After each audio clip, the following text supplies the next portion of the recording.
Well, welcome to Motor Mouth, brought to you by the Boyertown Museum of Historic Vehicles.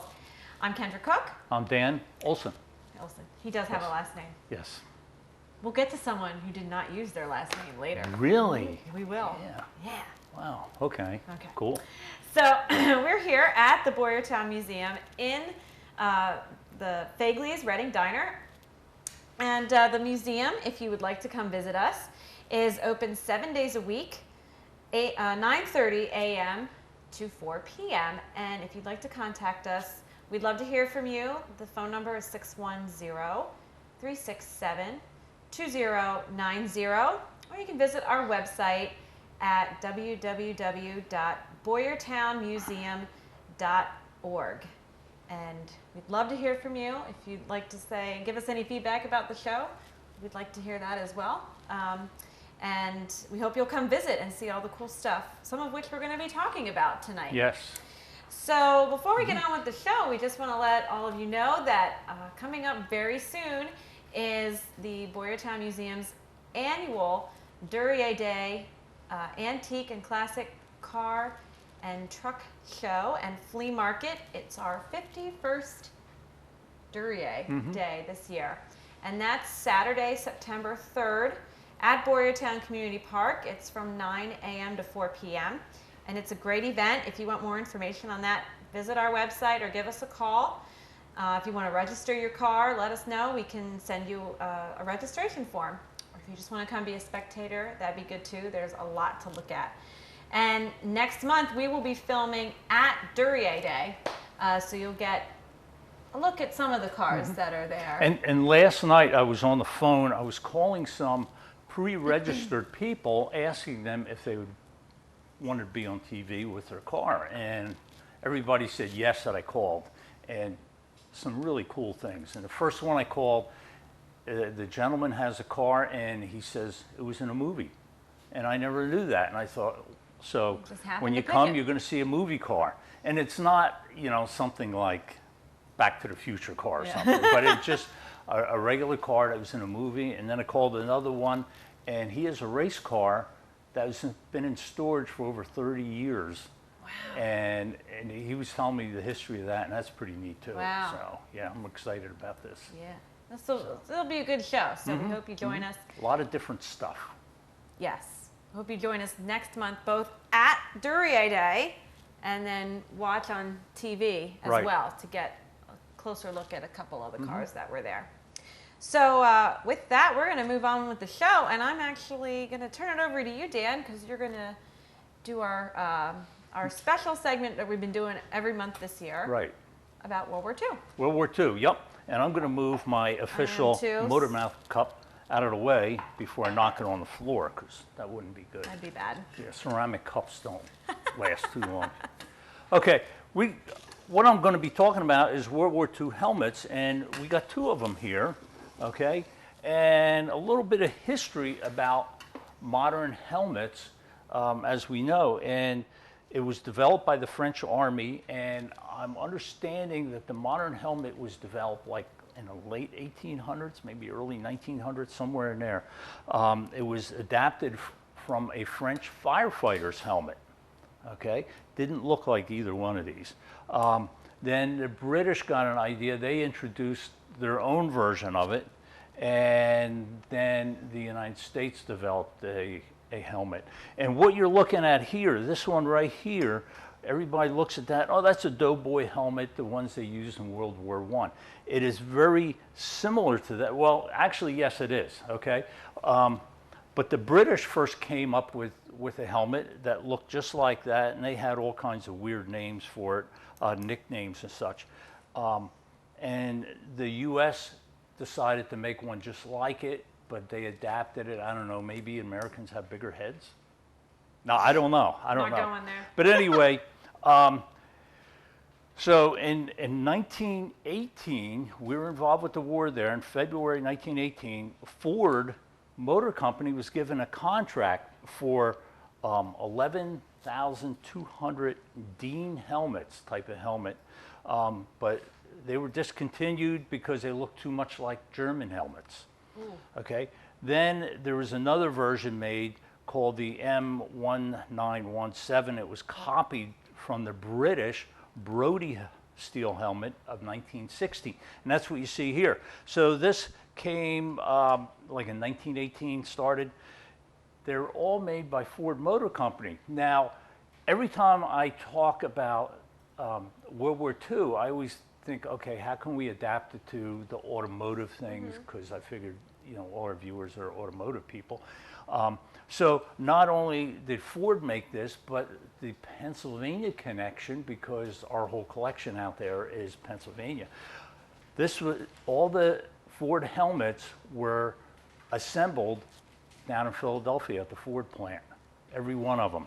And I'm trying to think of the number. Like our Model A. Yeah, like our Model A. Original contract that Ford got was for 72 helmets per day. By the end of World War I, they were processing 40,000 helmets per day. That's a lot of helmets. Oh my gosh. A lot of people. Okay.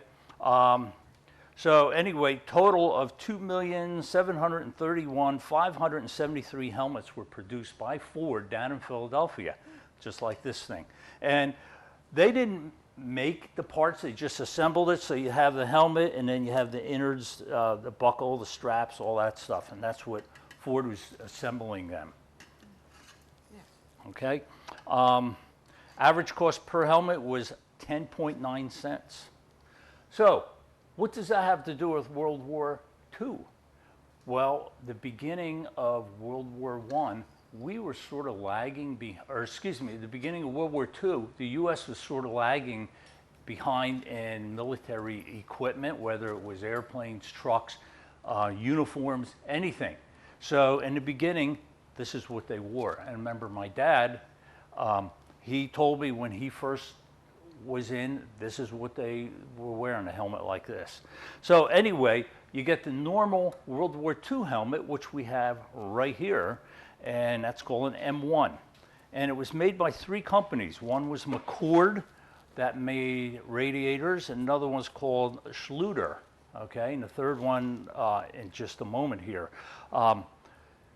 So you had the production of these types of helmets that went from June of 41 and ceased in September of 45. Total production of these helmets was 22 million. I can't imagine, 22 million. And I guess that was maybe for soldiers of other countries too. I'm not sure about this. 20 million were produced by the main contractor, which was McCord. Another 2 million was done by this Schluter, I'm hoping I'm pronouncing this right, Schluter Manufacturing Company. Well, there was over 22 million, and we're getting towards the end of the war, and I guess we needed yet more helmets. So the Army contracted or contacted Parrish out of Reading. So you had Parrish was making the helmets. Now what Parrish did, since they were steel stamping and stuff, they made the shell itself, the shell. And then there was another company called Reading Hardware that had contracts to build all sorts of things, and shell casings, armor plates, bomb fuses, so on and so forth. Well, they got the contract to assemble the helmet, and again, you know, the stuff inside of it and the straps and all that. And that was Reading Hardware Company. And I understand that building is still existing. The Never Sink Brewery and Canal Street Pub is where they were assembling these, okay? And so that was kind of interesting seeing about this. And I don't know, and you get on the internet, there's forums and people are discussing. This is not a Parrish helmet. Parrish helmets are very, very rare, and I saw on the internet one person had one, and they showed there's a P stamped inside somewhere versus an S or an M from the other companies, and that was interesting. And another thing, and I didn't mention this, but we're going to go back to this helmet here, and a big difference between the British and the U.S. helmets here is the way they coated them. And the British, the surface covering. The British threw sand against the wet paint by hand. That's how they did this. Whereas the U.S. Painted olive drab, then sprayed with fine sawdust, and then painted again. And they did that to eliminate the glare, of course. Now the British, with the sand, there'd be clumps of sand, you get it knocked off, and there's a little shiny spot there, and you don't want that. You want it as dull as possible. I thought that was interesting. And I think I had one more fact here about these. Oh boy. I guess not. I thought I had the amount that these were made. There was, again, very few of them, because they started making them in like May or June of 1945. And if you, Very close if you to know, the end. yeah, and in June of 45, the war in Europe was already over, but they were anticipating an invasion of Japan. So Yeah. they needed all this, and fortunately that did not happen. And I read one reference, they were talking about Vietnam with these. So I asked somebody about the Vietnam, were the Parrish helmets used in Vietnam or even Korea, and they couldn't answer. So kind of interesting. And the price for these each was about 75 cents to make. I'm sure they're worth a lot more now. I would bet. Move that decimal Yeah, place a couple over places over. few. So anyway, so that's them. And Jim Swope was the one who owns these, and he loaned them to me to talk about, and I think he's going to be loaning them to the museum for a short while too. And so if you're watching, Jim, thanks. So Yeah, that's thanks. it. Wow. And Parrish, of course, Parrish. has a long history with cars. And Yeah, car cars and manufacturing. this place too. And this place. The sheet metal, or the metal parts of the bodies for Boyertown Body Yeah. came from Parrish. Yeah. So, Very cool. So All right. even the helmets associate with the cars. oh yeah, Yeah. yeah. Cool. Okay, and that's it for now. All right. So shall we move out to the Great Gallery, or should we have some little trivia first? I before think we leave? I think we're gonna have some trivia now, and I Okay. think you have the All right. trivia to give. This is me going off on a tangent Oh, again. tangent. I never do I, Dan? No. I think most of our conversations goes out. Pretty much. So those that know me well know this is how I think and how questions occur to me. And I sent Dan an email the other day saying, I was just thinking about whatever happened to Melanie. And I probably replied like, "What?" Okay. Most people gave me a "Who's Melanie" look. Not me. I knew who Melanie Thank was. you. Thank Yes. you. And so did someone else in the office who just told us that she didn't wear shoes on stage. Ooh, yeah. So if Pat, you, Pat, right? Yeah, she did. Pat. She yeah. did. She doesn't want her name mentioned, but Yeah. she just got it mentioned. she'll love it. She's famous now. So if you don't know who Melanie is, her full name was Melanie Safka Shakarik. I have no idea if I said that right. She went by Melanie. Yeah. For Where obvious was she reasons. from originally? I believe New York State. Yeah. Yeah. Okay. She was a singer-songwriter and popular in the late 60s, early 70s. She did perform at Woodstock, and that inspired her to write one of her most famous songs, which is really the one I know best, is Lay Down, Candles in the Rain. And that's because her performance at Woodstock, it rained, and she claims to be inspired by all the people holding up candles or lighters Okay. while she was singing. But in any case, so because for some reason she randomly popped into my head, I get that look a lot in my life. So I looked her up on Wikipedia, which I don't take everything there word for word, but it is a good starting point. And I saw a very interesting photograph of her, which will flash up there on the screen later on. But I And saw, photographs cannot lie. that's right. That's the real deal. That's right. And it was of her at something called the Powder Ridge Rock Festival, which actually does have a connection to here. But first, we're going to talk a little bit about the Powder Ridge Rock Festival, which is known as the most famous music festival that never happened. And basically, this was scheduled for July 31st through August 2nd in 1970 at Powder Ridge Ski Area in Middlefield, Connecticut.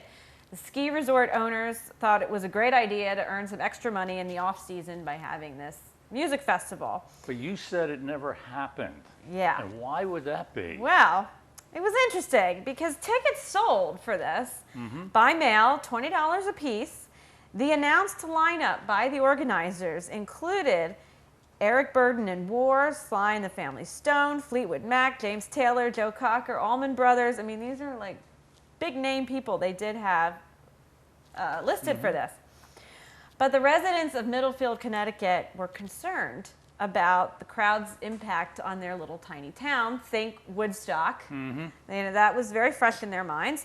And the residents had the event legally stopped just a few days before it was supposed to begin. So the ski resort owner tried to contact the promoters, but he was unable to find them.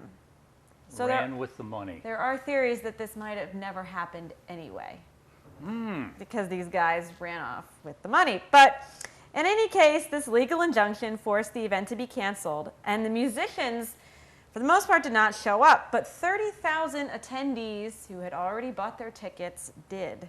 And there was no food, no entertainment, no adequate plumbing.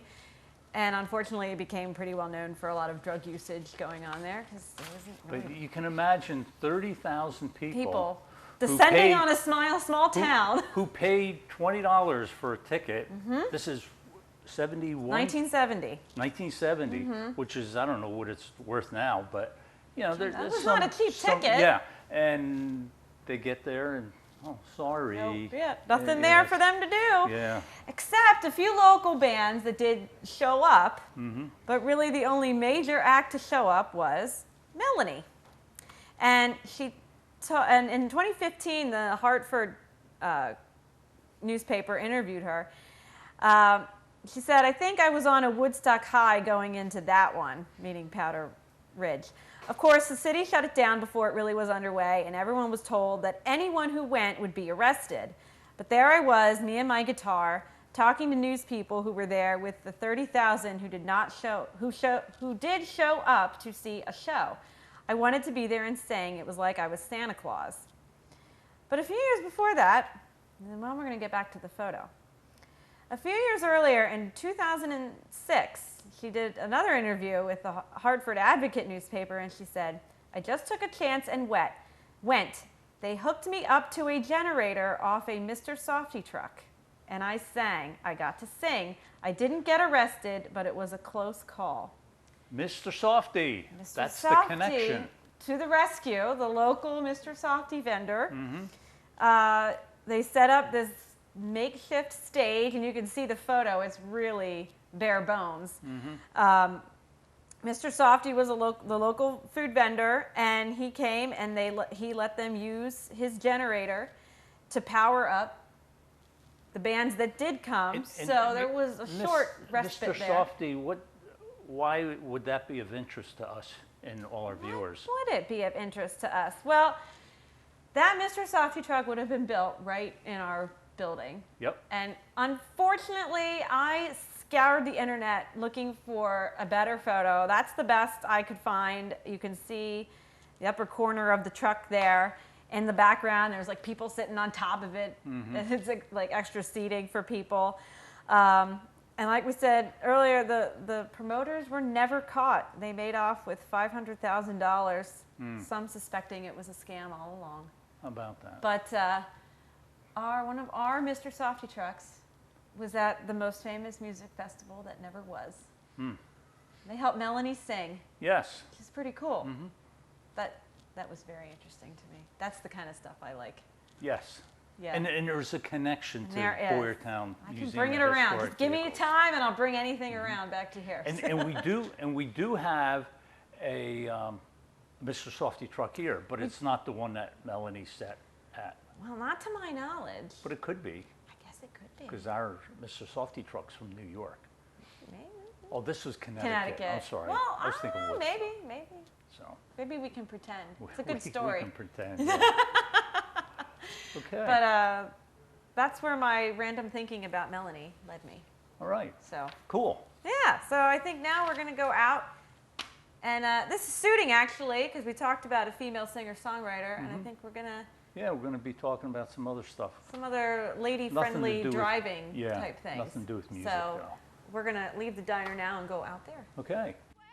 I got a brand new pair of roller skates. You got a brand new key.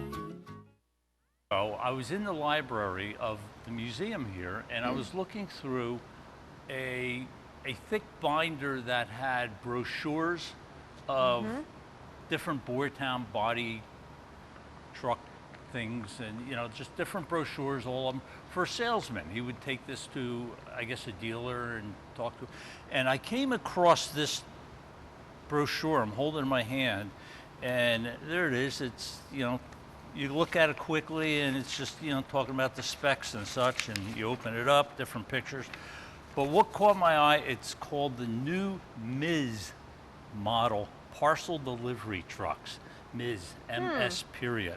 Okay?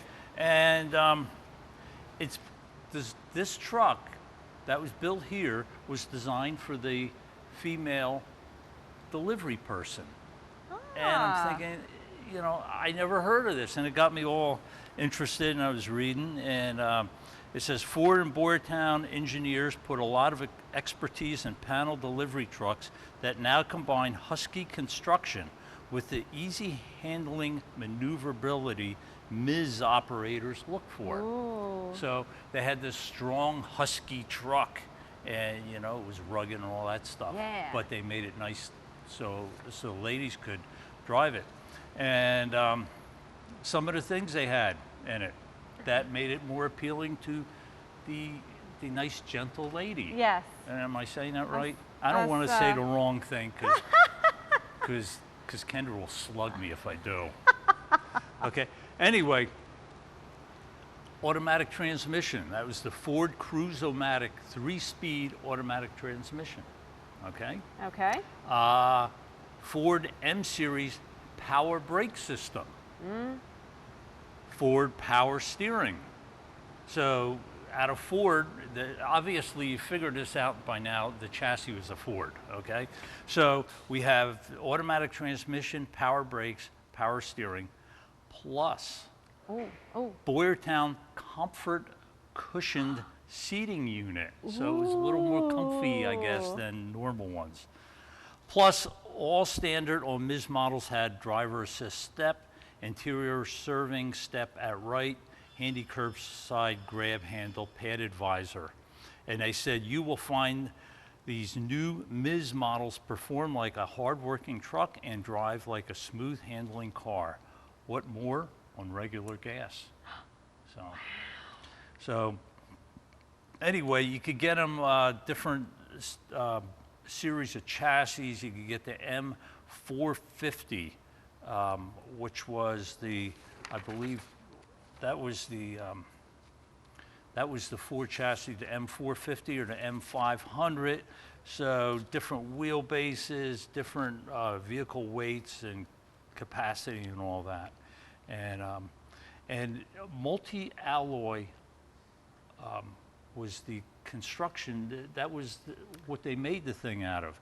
And it was kind of interesting because we were talking about this a moment ago when we were talking about the helmets. Parrish, here's a quote, Parrish proved to be an important business partner as Boyertown converted over to the manufacture of all steel bodies in the late 30s, would later supply the metal stampings for Boyertown trademark Multiloy construction and merchandiser delivery van bodies. So there it is, Parrish again. Not only did they make helmets, but they made this Multiloy material, some alloy, which was a high-strength, lightweight, corrosion-resistant steel. So you had all those things.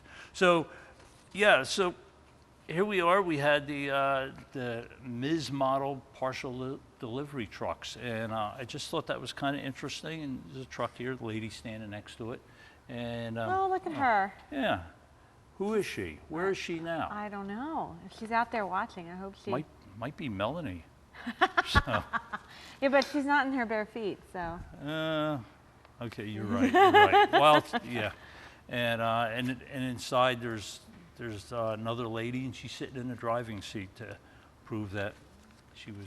It's a nice, comfy person. seat. Oh no, yeah, the Yeah. Boyertown comfy Yeah. seat, comfy chair. I So, don't know how much more difficult would it be to make those any comfier. I mean, So- it's a pretty. so it's interesting. You know, today we take it for granted. You know that. You know, the vehicles are made and everybody can drive them. You know, they're not difficult to drive, and you know, they're easy to drive, right? I Yeah. mean, you drive a vehicle, you drive a half a vehicle, I think. And, you know, they're easy. And even trucks, you know, you see like U-Haul trucks and they advertise, you know, power steering and Yeah. all the same things. And it's not really geared to the lady anymore, but it's geared to all drivers. No, but yeah, all that stuff is standard now. The Yeah. power steering and Yep. power brakes, and Yep. that's just the way it is now. But vehicles, this is not a new idea of making a vehicle for the lady, and I think you have some more No. stuff. Yeah, well, you know, it's all kind of tied back into this car behind us a little bit. This is a Milburn, a 1921 Milburn. And now most of the things in our museum are Pennsylvania built. This is one of our exceptions. This was built in Toledo, Ohio. But it's important, really, in car history because it's a good example of an electric car. In fact, all the stuff behind us right now is electric. But this one is particularly interesting to me, especially. But it's a very refined car. It's got a really nice design. It's nice to word, look at. refined. Yeah, it's refined, you know. It's got non-skid tires. But before we get to this car in particular, we'll say a little bit about the Milburn Wagon Company, I should know. This was actually built by a company called Milburn Wagon Company. And it's a very old name. The company was started a long time ago, but the founder was George Milburn, and he was actually born in England in 1820. He moved to Canada, and then he came to a little town in Indiana in 1835. And one of his daughters, I'll note, would end up marrying Clement Studebaker. Wow. I know, I just learned that. That was interesting. So there's a connection there with the Studebaker Company. And these cars are going to be built in a town called his wagons are going to be built in a town called Mishawaka, Indiana. Sounds You right. know it if I'm saying that right.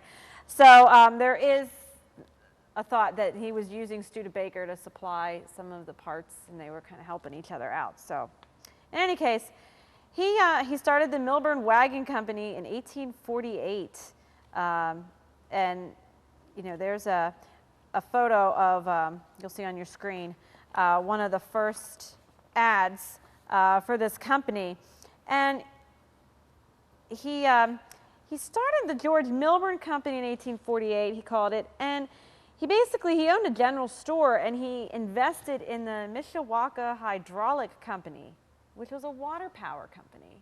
It was providing hydraulic power, and you see on that ad, it might be difficult to read, but under his name, the George Milburn and Company, it says, proprietors of the great water power wagon manufactory at Mishawaka, Indiana. So, I mean, that's where he kind of made his name, I guess. He buys a plow company and he starts this wagon works. And in 1869, he changed the name to the Milburn Wagon Company, and he named it after himself, which is pretty common. And there's another photo up on the screen there of a wagon that was typical of what they built. It's a really colorful illustration. You'll see these ladies dancing in these flowing robes. So just remember that photo because we're going to see women used in the advertising from here on out. Started already back in the 1800s. So in 1873, he asked the city of Mishawaka to extend the railroad tracks to his factory. And we see that a lot with some of the Reading companies I know that we have represented here. I'm thinking Acme off the top of my head. The railroad tracks will go right through or up right next to did it here too. We had a factory Right. down at the railroad tracks. But the city refused to do that. So he picked up his company and he moved to Toledo, Ohio. And it was then in Toledo where it would eventually become the world's largest manufacturer of farm wagons. That was interesting. So in that next photo there, then you'll see the Toledo factory, and it's quite extensive and large. Although I think we learned from Paul last week, who talked about the Pullmans, that sometimes in these little ads, they exaggerate the size of their factories. I always notice that they're not photographs of the factory. Oh yes, they're always illustrations. yes. Yes, they'll like An take a artist house out of rendering. there and Yeah. make it a bigger factory. But in any case, and so there's another advertisement. Again, an enormous factory. It looks like they had a Nashville division, which is pictured on the bottom. But before 1910, Milburn's going to branch into some car bodies. They make bodies for the Ohio Electric Car Company. Okay. And that kind of built their confidence in this industry. So they decided to come out with their own electric car in 1915, the Milburn Light Electric. And there's an ad for it there. Now, I think I mentioned this a few months ago, but that first Milburn was designed by Carl Probst, who designed the Jeep Okay. with Bantam, which I thought was interesting. But look at this ad. This is from the Saturday Evening Post. I think this is from 1916. And there's a very well-dressed lady there in the corner. She looks very much like a silent film star, I think, with her very fancy hat, and she's got some fancy clothes on, and she's got that, I don't know, she's got a film star look to them. She's smiling. She She's is happy. smiling. She is so happy to be Part of the standing. Milburn. Actually, she's pulling back the curtain. Ooh. You can see her hand reach, her gloved hand. Yeah, she's wearing gloves. She's dressed to the cold. nines. It could be cold. She's very happy to see that car behind the curtain. So we're just continuing this theme here of well-dressed, luxurious women being used in advertising. And then I found this. This was a neat shot of some Milburns parked in front of the factory. And they all look very similar to the car that we have here. So from 1915 to 1923, which is when they went out of business, they did build over 4,000 cars, 4,000 electric cars on those original ones. And with this one as well, this is a later model. You could expect about a 50-mile range on one charge. They weren't terribly fast. I think this one, we actually had this car in Washington, D.C. I'll get to that in a minute, too. But we drove it down one of the roads there, and I think it may have gone about 25 miles per hour. That's pretty typical, and people think that sounds really, really slow, but a couple things about that. The roads were terrible in 1921. You didn't really want to go that fast. And gasoline cars weren't moving too fast either back then. They are going to get a lot faster. Electrics don't always seem to catch up in speed-wise, but that's not really uncommon. And here's another advertisement. And again, ladies with very fine hats and dresses, and there's even like that almost like Grecian or Roman theme going on in the background there. There are these ladies dancing in a circle. But there's a line in this ad, "Its beauty is exceeded only by its good behavior." I hate cars that misbehave. Don't you though? Oh, that's one of my pet peeves. But this is actually one of the reasons they are considered a ladies' car, because they are well behaved typically. Of course, you don't have to crank electric cars. Now by 21, you're going to start seeing electric starters appear on cars, but you'll still see cranks on them too. But electric cars from the beginning, all you have to do is flip a switch, and there's a switch in there. It's kind of like on the armrest, and you just switch it off, on, or run, I think it says actually. That's all. And Yeah. you're ready to go. It's very easy to And turn the- on. And the ladies, if I'm right, would probably like a quiet car too. And it was quiet, and you really don't hear this car run. The only thing you really hear is like squeak in the Yeah. wheels, or And you know, the parts moving. And that's but- kind of like today's cars, the hybrids or Yes. electrics, and you know, sometimes you're in a parking lot. Oh, I didn't even hear that. Yeah. So, Yeah, and that's the same way with this. People think you just got pushed. You're not actually operating the car, but it is operating. So it's quiet. no smoke either. Yes, and it's clean. Yeah. No smoke. You don't have to put this disgusting gasoline in it. So it's very much marketed as a ladies' car, especially a wealthy ladies' Yeah, car. refined. Yes, lady. a refined ladies' car because they're not cheap. Right. They're not inexpensive cars. So you kind of do have to have some money and be of some wealth and able to afford fur stoles and big fancy hats and wear gloves on your hands and all that. There's another interesting feature about this car, and that's the seating arrangement. That kind of throws a lot of people off too when they see that. You're almost sitting, and it really is like a couch. It's really comfortable in there, I do have to say. But you're sitting in the back of the car almost. Well, in the front, there are 2 jump seats that fold down. They fold up into the car, or you can fold them down. And so, yes, as you see in this next ad, there's a lady occupying one of those jump seats. So, yes, you could be driving and facing your passengers. I tell people when I give a tour here in the museum, we come to this car and I'm thinking, okay, imagine you're driving the car and sitting in front of you on the jump seat is your child. And you know, it's like you and your friend are sitting in the regular seat and the 2 kids are sitting in the jump seats. Yeah. Well, how did 2 kids, you know, behave in a car? The cars well. behave, but not the kids. And they're right in front of you. And Not so- well. But I have a feeling, as in that advertisement, it would be the ladies go out on the town. So, Yeah, I mean, and you wouldn't, it's funny because a lot of these scenes are like country scenes that you'll see in here, which isn't really very accurate. You probably didn't want to drive this into the country because you can only go 50 miles. right. So they really are kind of urban cars. You don't Yeah. really leave the city And I always too much. imagine they would use it for, you know, social visits or Yes. going shopping. Yes. But if you go shopping, there's no room for packages in there either. Not really, no. But they would have the packages delivered because that. they're wealthy ladies. Yes, that's true. So- That's true because there is no trunk space in here. This is full of batteries in the front, and in the back it's full of batteries. It's not a trunk. So there really is there's no storage room Yeah. in here. And in case you're wondering, the motor's underneath. Yeah. So it's not that big.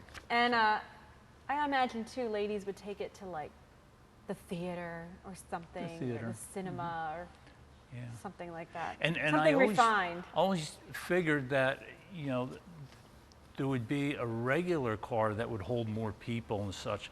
That was, you know, the husband would be driving, and this Yeah. is this is the second car. Yeah, it's like a, what do they call it now? If you drive under a certain number of miles, the insurance company calls it like a pleasure vehicle. Oh, is that what they Yeah, call it? it's, I kind of think of it like that. It's like a pleasure vehicle, like the Sunday morning Yeah. drive vehicle. And there's another ad here that says, this is actually from a Milburn dealer in Sandusky, Ohio. And it calls it the all-season car. Well, then the next photo, there's that dealer. It's all snowy outside, and there's some Milburns parked out front. So, and that's from 1921, the same year as this car. But again, electrics were not as temperamental about cold weather. Like steam was bad in cold weather. We did have steam-powered cars as well, and they were not happy about cold weather. So there's another plus for it. And here's another winter scene. This one has Santa Claus, and they, you know, list at the bottom some pluses about it. Still the most economical to run. I don't know about that. I guess if you're rich enough to have electricity access, yeah, it is pretty economical. Still the easiest to operate, still the easiest riding, still the most beautiful and most popular of them all, and still the lowest in price. Now, this was $1,685, this model, I guess, that they're advertising here. So, and you know, you can get a charger with them. There's even smaller print in here. The Milburn charger solves the home charging problem inexpensively, efficiently. And you'll see in the back of the car there is a little plug back there to charge the car with. Yeah, because I have people coming to the museum and they ask, well, how do they charge these cars? And Yeah. I said, well, you get a charger. And we have a charger back there. Yep. And those are General Electric brands, Yeah, I think. yeah, and so- I've seen advertisements for other ones you could get. And Yeah. this one's a larger one, but you'd see them small also. Looks like something out of Dr. Frankenstein's laboratory or something Yeah, to me. It that's just- it. But yeah, so I mean, yeah, that's easy to do. It's easier than getting gasoline. So now in following model years, you know, the first one was 1915, but they're going to come out with different kinds of models after that. They do have a touring style, a light delivery model, which I'd like to see one of those. I couldn't find a photo of that. More homework for next month. For you. Yeah, for me. And in 1918, Milburn made it so the batteries were in wheeled boxes to make it easier to swap them out. What year was that interesting. again? That was 1918. Which I thought was interesting. I haven't seen that either. So you could have backup batteries. I sort of. guess. Yeah. Which makes it even more expensive. Yeah. But I guess more security. Now, this has a tiller. It has two tillers, actually. But some of them did have steering wheels. The Roadster and sedan models had steering wheels. The limousine model had both, which I thought was odd. It has a steering wheel in the front and the tiller at the back. So the tiller is strange. I've driven this car. It takes a little, if you don't drive it enough, it takes a little while to get reused to it again. Right now they're folded down. They do fold up so you can get in the car easier. The longer lever is for steering the car, actually. The shorter one controls your 4 forward and your 2 reverse speeds. And there is a little brake pedal on the floor. There's also another button on the floor. It took us forever to figure out how to get this stupid car in reverse. But you have to press down on this little button on the floor and pull your gear shift back towards you to do reverse. So it's a little bit of a song and a dance, but it does work. Now, I haven't driven this car, but I drove our Detroit Electric car, which is similar Yep. to this and stuff. And as she was saying, it's a little bit to get used to. It is. It's but bizarre. once you figure it out, it's fairly easy to drive. Yeah, It's it is. no effort. I mean, this is it. No, you don't have to.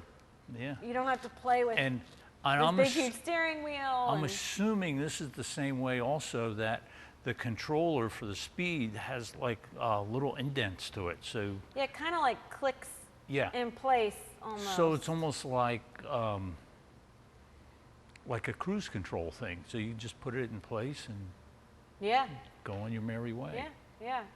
It is easy to operate once you get accustomed And to it's, I remember it's steering. It felt different steering. Yeah. So it's tight. But anyway. Sometimes you have to like pull it right into your stomach. You got to suck in and push it back into you. But it's doable, and it's not really bad at all. Now the plant was destroyed by fire in 1919, and they then moved production to Toledo University, which I thought was strange. I couldn't find any pictures of that either. I'd love to see that, how that looked. So in 1921, when this car was built, there were 800 men employed by the company. 200 of them were building these electric cars. 600 were building just bodies for other car manufacturers, particularly Oldsmobile, I think, was like their biggest customer. And then General Motors buys the factory in 1923, and within a few months, it's done. They don't build them anymore.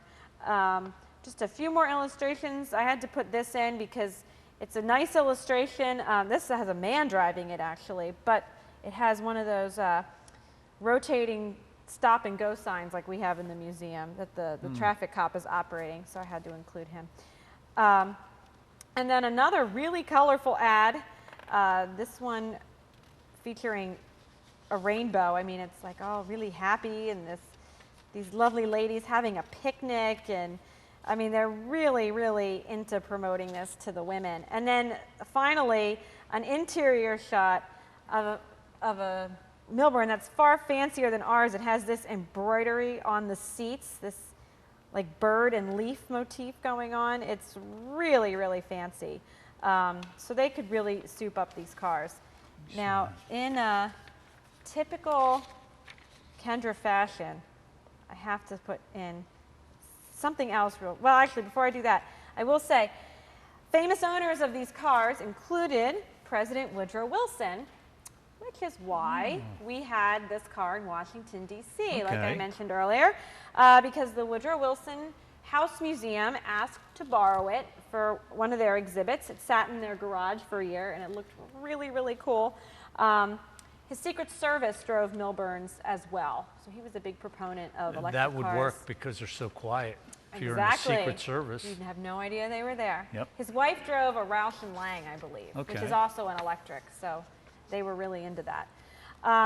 Now, this company, this is my Kendra thing. It spawned a subsidiary called Dura Mechanical Hardware, which patented this window lift mechanism that was used in the Milburn electrics.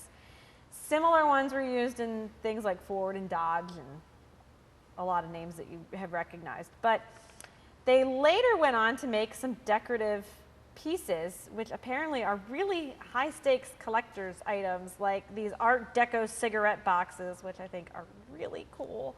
And my personal favorite, the penguin corkscrew, because he's just so cute. It's a little penguin, he's adorable. So Okay. that's it. Mostly the history of the Milburn, and just even the interior is marketed to the lady driver. The really, really plush interior, the curtains at the windows, the flower vases. I was told, but I couldn't find a way to verify this, there's a really long mirror up at the front that people think is the rear view mirror because it's placed where we have our rear view mirrors today. It's really nice beveled glass. I was told that's actually like an accessory mirror or like a makeup mirror type thing. It's not supposed to be any kind of like safety measure at all. It's How about that? it's for vanity. So, but it's a really neat car, and we're excited to have it. And like I said, even though it doesn't fit our Pennsylvania theme, it's an important part of our vehicle history. So, and that's why it's here, and that's how it was marketed to the ladies mostly, Okay. the wealthy ladies. Good. Good job. We're good. This and the Miz. You can't get more Miz. different. Yeah. The refined wealthy lady and the refined delivery lady. Refined all delivery works. lady. Yeah. Okay. Okay, you know, on last month's show, we never got around to discussing it on the program, but our guest, Paul, who talked about the Pullman, yes. if you remember, he brought along a Michter's whiskey decanter that was shaped like the six-wheeled Pullman car. Okay. So here's a photo of that. That's what he brought.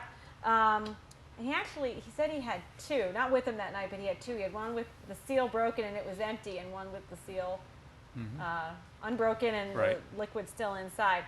And him and I had talked about it a little bit before the show. So if you go back to last month, see if you can see it in the background on the table. We never did talk about it. We never got around to it. Okay. But I bring this up because Paul and I were talking after the show about it, and he told me that Michter's was in Schaefferstown, Pennsylvania, and that's where my husband is from. So my ears perked up, and him and I were talking about Michter's for a little bit. And I had no idea they had a distillery, actually, but it did, and it was probably the oldest distillery in the United States when it closed in 1989. And the still house, the warehouse, and the jug house, which we'll see on some of these in a minute, dated to about 1840. So there's a photo of the facility, but that's an old photo because Even though it was listed on the National Register of Historic Places, most of it is no longer there. They razed or destroyed most of the buildings. I was talking to the fine people at Historic Schaefferstown. They operate a couple museums and sites in the area, and they told me most of those buildings are now gone, which I didn't think was an easy thing to happen to something that was on the National Register. Right. But there you have it. So the Michter's name is still around, but it's out of Louisville, Kentucky now. The label was purchased by another company, and they're still making whiskey down there. But they built a couple of these car decanters for their whiskey. And I originally had photos of some for you, but when I printed this off today, Darlene, who works in the lobby, took it off the printer, and she said, "Oh, Michter's, are you talking about that tonight?" I said, "Yeah." She goes, "I know someone that collects them." So she ran home before we started, and she found these and brought some in. So we actually have Wow. samples to look at tonight, which is pretty cool. This white Cadillac one I had seen online, and they do say on the little label, bottled by Michter's Jug House, Schaefferstown, PA. So they did a lot of these. We've got a Cadillac here. This is actually like a trolley car kind of a thing that says Hershey on it.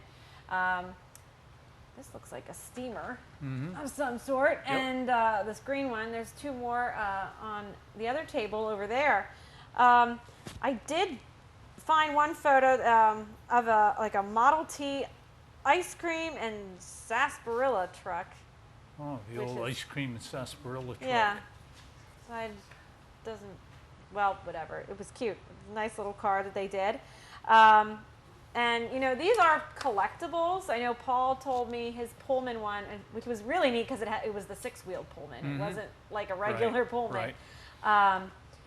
That they are very collectible. There's other companies that made these too, like Jim Beam made some as well, but Michter's is neat because it's like a local thing. They made, you'll see a photo there, they made a decanter in the shape of the pagoda, which Okay. is pretty unique and nice local history too.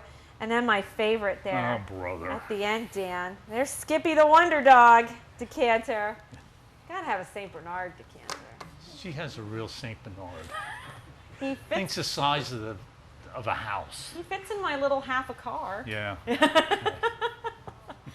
But just you know, one of those neat little tangents I like to go on, and Paul and I wanted to talk about it at the last show, his decanter. We never got to it. We forgot when we were filming, but I wanted to bring it up again this month because it was just a neat little thing about our history and some of these interesting car collectibles that get out there. So Yeah. that's Michter's. McNurse. Michter's. Yeah. Good Okay. German name. It later became Baumburgers, which is also a great German Right. name. Yeah. Good stuff out there, Lebanon County. So that's what I got for this evening. Okay. My nice little travels into strange trivia for Yeah, you we tonight, really covered a lot of We did. thing, you know, Army helmets, ladies driving delivery trucks, Dan. yeah, decanters. Melanie, Melanie, forgot about this one. So, we got all over the place. if some of you probably remember in past shows, we had somebody named Mark, not on the show, but on the show through phone with his Corvette, and I asked him if he would be willing to send us some pictures because he's progressing now that it's warmer months. Yeah, we wanted to talk to him And tonight. he couldn't make it. He has a dentist appointment today. And I figured, well, we could have it, but he'd be hard to understand, you know, how it is talking with the Novocaine. But he also told me that he will probably be at Dorrier Day. Now, he lives about 2.5 hours from here, so he's coming to Dorrier Day.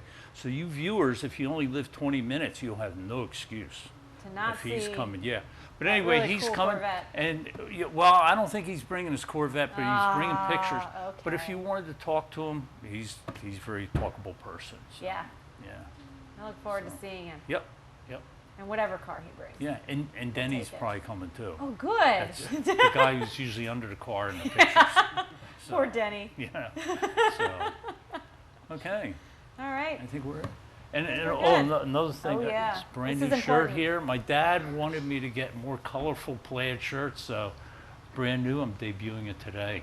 So, I Dad, I hope you like it. I know. I hope we made you proud, Dad. So, I think we're done. I think we're done. Yeah. I think the next time we'll see you all is Duryea Duryea Day. Day. Yes. So Yeah, join be us there. then. And if you're at Duryea Day and you see Kendra and I roaming around, stop and say hi to us. You Oh, know, yeah. we're always happy to meet people like that. Yeah. And you know, you can watch us, film in front of cars too. Yeah. We're going to have some neat stories for Duryea Oh Day. yeah, so. absolutely. All right. Well, until Duryea Day, be Bye. safe and have a great rest of your summer. I got a brand new pair of roller skates. You got a brand new Jeep. Well, Dan, I'm sure you knew that we had a gift shop. Oh, yes, I do know. Yes, but maybe our viewers at home do not know. But, we've got lots of stuff for sale here.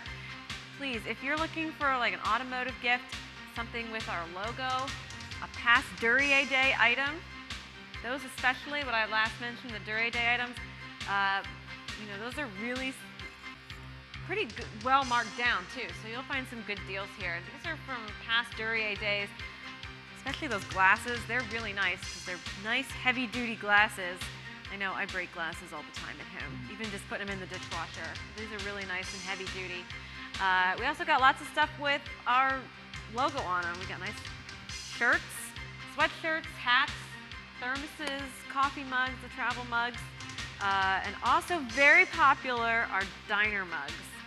If you come here for Diner Day, you've been here in the past, you've probably seen us selling those diner mugs. Well, they're not just for sale on Diner Day, they're for sale all the time.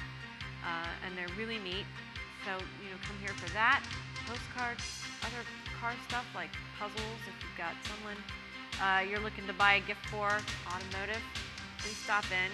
And our stuff is really reasonably priced too. So you can't really Yeah, complain about that. I have some shirts, and I wear them proudly. Got some hats. I proudly wear that at Hershey. Yeah. Make sure people know where I'm from. Then we can find you easier. Well, yeah. Yeah. So if that's the case, we should have bright green ones. Some camo ones. Yeah. Camo hats. But That everybody makes you else blend wears in. camo hats. So But yeah, we've got lots of stuff here. So please, if you're looking for something, a gift for somebody or for yourself, don't forget us. And if you're a member of the museum, you do get a discount on your gift shop purchases. That's another thing. We do have membership levels. They're very reasonable. Individual memberships start at $25. That's a really great value. Members get a quarterly newsletter, and that covers a little bit of everything that goes on here, some history, upcoming events, photos and details from past events. It's good, right? You like the it newsletter? is, yeah. Especially when I've Good answer. contributed to it. Especially your articles. Dan and I will both contribute stuff to the newsletter at times. And members also get into the museum free as many times as you want during the year. And that's a great value. You can come to Diner Day, both Diner Days, and not pay the admission, that means. And we have so many great events coming up this year that membership would come in handy. So, and if you're an individual, come to the museum 5 times, you might as well just buy a membership. Right. And then you'll get the newsletter. Because, and I've noticed in the past couple years that we've kind of ramped up the membership benefits, about having free events and stuff for the members, and so that's pretty good. It's a great value. So if you have any questions about any of this, the membership, stuff for sale in the gift shop, come visit us here at 85 South Walnut Street or call us at 610-367-2090, and we'd love to hear from you.